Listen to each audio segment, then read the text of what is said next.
Hello everyone, मैं सीमा आज लेकर आई हूँ काव्य शास्त्र से काव्य का अर्थ और काव्य के लक्षण। ठीक है, तो बहुत ही महत्वपूर्ण टॉपिक है, आप ध्यान देंगे। ठीक है, हम देखते हैं सबसे पहले काव्य शब्द का संबंध कवि शब्द से है। अच्छे से सुनेंगे, ठीक है गाइस। काव्य शब्द का जो संबंध है वो कवि शब्द से है। कवि शब्द कव्र धातु से बना है, जिसका अर्थ है स्तुति करना, वर्णन करना, चित्रण करना, चित्र बनाना आदि होता है। ठीक है, काव्य का जो संबंध है वो कवि से है और कवि शब्द कव्र धातु से बना है, जिसका अर्थ है स्तुति करना, वर्णन करना, चित्रण करना। ठीक है, चित्र बनाना आदि। इस प्रकार कवि शब्द सब प्रकार की वस्तुओं, विषयों आदि के वर्णन में निपुण व्यक्ति का बोधक है।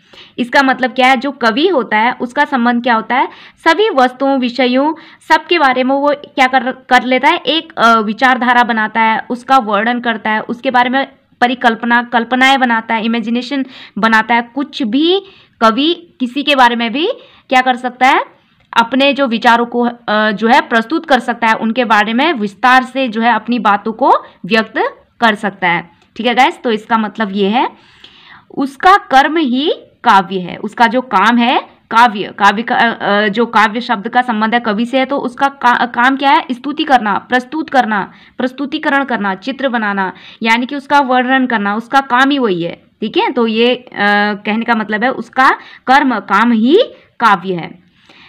तो गैस अब बात करते हैं काव्य शब्द का अर्थ आपको पता हो चुका है। अब देखते हैं काव्य के लक्षण।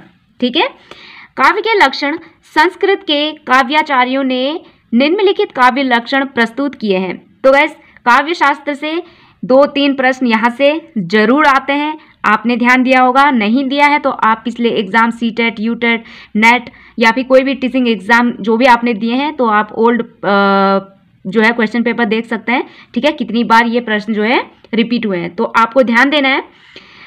शब्दार्थो काव्यम भामह काव्य के लक्षण है, तो किसने क्या काव्य के लक्षण बताएं। देखो, शब्दार्थो काव्यम भामह, ठीक है, अर्थात शब्द और अर्थ काव्य है।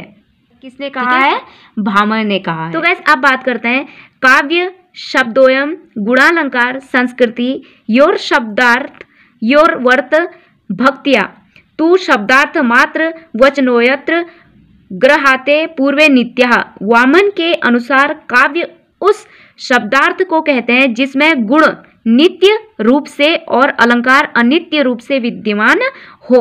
तो यह किसने कहा है, यहाँ पे प्रश्न पूछे जाते हैं, जैसे शब्दार्थो काव्यम भामह, इसका अर्थ क्या है, शब्द और अर्थ जो है काव्य है। यह किसने कहा है, भामह ने कहा है। शब्दार्थो काव्यम, ये पंक्ति किसने कही है, तो किसने कही है, भामह ने। तो ऐसे पूछे जाते हैं। ठीक है, और ऐसे ही काव्य शब्दों गुणालंकार संस्कृति, यह लेख किसने कहा है, यह कहा है वामन ने। ठीक है, तो ये पूछा जाता है, इस तरीके से आपको ध्यान देना है। बाकी इसमें से कुछ इतना डीपली नहीं आता है। ठीक है, आपको अगर इतना पता है तो आप सारे क्वेश्चन जो है हल कर लेंगे।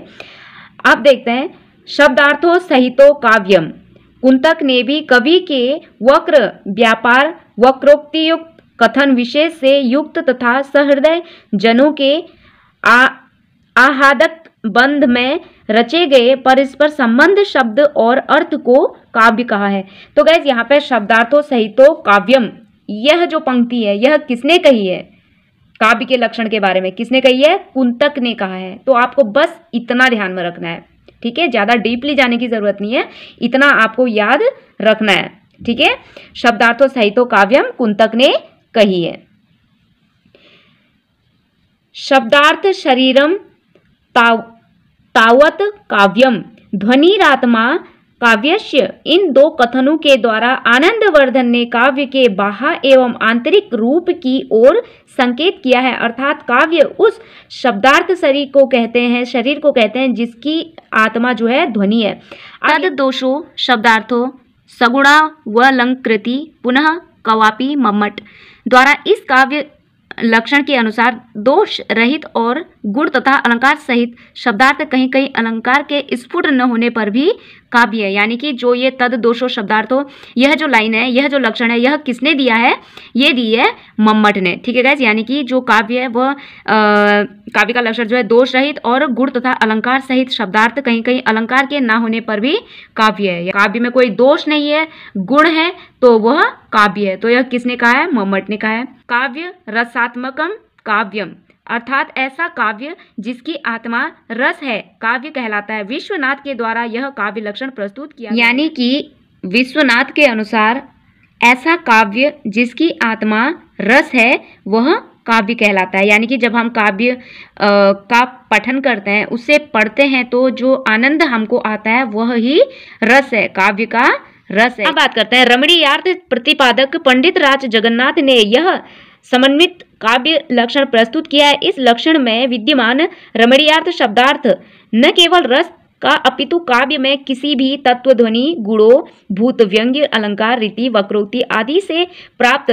आनंद, चमत्कार आदि सबका वाचक है। यानी कि काव्य में किसी भी तत्व, ध्वनि, गुण या भूत, व्यंग्य, अलंकार, रीति, वक्रोक्ति आदि से प्राप्त आनंद, चमत्कार आदि सबका वाचक है। मतलब कविता में जो है इतनी सारी चीजें जो है वो क्या होती हैं? सम्मिलित होती हैं। ठीक है, तो इन सबको मिलाकर ही जो आनंद हमको आता है कविता पढ़ने में या सुनने में, तो वही क्या है? सब काव्य कहलाता है। तो गाइस, ये है काव्य के महत्वपूर्ण लक्षण। ठीक है, इनका आप एक नोट्स बना लीजिएगा, और काव्य का अर्थ। ठीक है गाइस, तो ये रहा आज का टॉपिक। नेक्स्ट देखते हैं किस टॉपिक पर हम चर्चा करेंगे। अभी के लिए करते हैं वीडियो का एंड। मिलती हूँ नए वीडियो के साथ गाइस। अभी के लिए bye and thank you so much.